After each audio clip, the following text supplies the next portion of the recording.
Bonjour, Monsieur Harris. Bonjour, bonjour, ça va? Yeah, excellent. Thank you. How are you? Excellent. Very, very nice. Very good. It's a What nice are we morning talking here. about today? I'm sorry? What are we going to be talking about today? It's not going to be us talking. It's going to be you talking. Oh, right. Excellent. I love that. Do I get Yeah, I paid? know you love that. I know you love that, and you deserve that. So today's topic is a question coming from our friend Hamidreza Minaiepour. He wants to hear more about varnish. So the question goes like this, as you can see on the screen. He wants to know about failure modes it causes. Yeah. He wants to know about symptoms. Then he wants to see what is the most appropriate way to detect this problem, especially in early stage. And of course, as every good reliability mind, he wants to know what he can do proactively to avoid the problem. And let me expand it on this, because you have 6 minutes to share all your wisdom, so that's more than enough, right? Yeah, I like your smile. And So let me that's expand not it. just varnish, that's everything, right? Yeah, so I want to expand it with additional question. I hear this very often. And is it the fact that some industries and some assets are particularly impacted by this?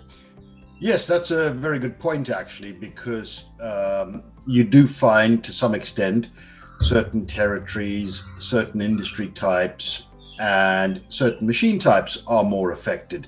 But it's because when you look at the typical causes of the varnish, that you see why this kind of happens to a degree. So if we consider thermal decomposition and oxidation of the oil, and we know, of course, oxidation, it's the WHAM effect. And I talk about the WHAM effect in my training. WHAM, W-H-A-M, not the music group, but the water, the heat, the air, and the metals. And of course, the heat aspect and the thermal decomposition, that is going to be much more prevalent in territories where you've got higher ambient temperatures. So Middle East region, we saw a lot of this problem happening, but also where you've got assets like gas turbines, for example, where you've got extreme temperatures, such as the bearing housings. Again, you see it more. Hydraulic systems, dependent on the design of the systems, you can get localized hotspots that might be causing some issues.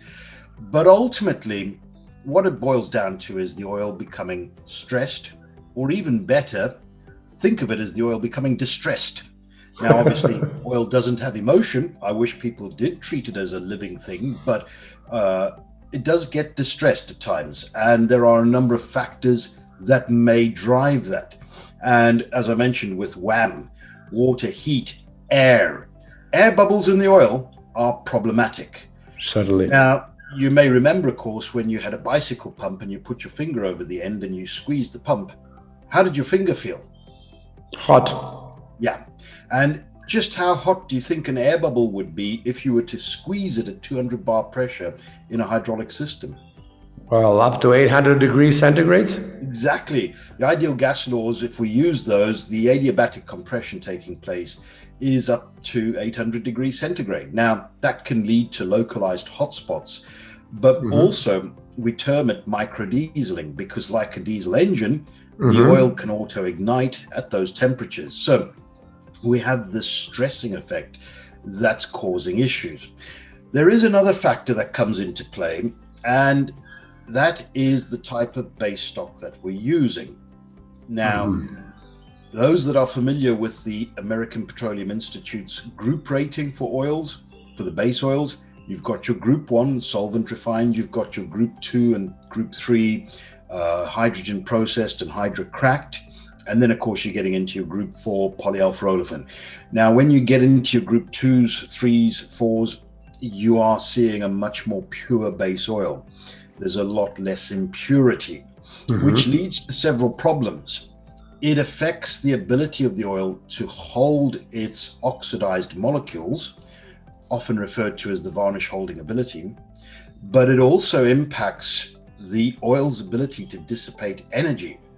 So we do find that even static issues, anti-static issues can come into play. So you may have heard about users talking about, for example, burn marks on their filter elements. You may Yeah, hear a crackling sound from the filter element, and that is sparking. electrostatic discharge taking place. I've even seen a tank on an oil rig where the top of the tank was bowed as a result of an explosion that took place in the tank, which was deemed to have been caused by electrostatic discharge.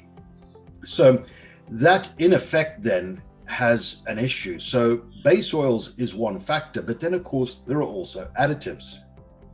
Uh-huh. So is it correct that I hear very often that sometimes some brands are more affected than other, or some Correct. oils are seem to be more affected than others? Yeah.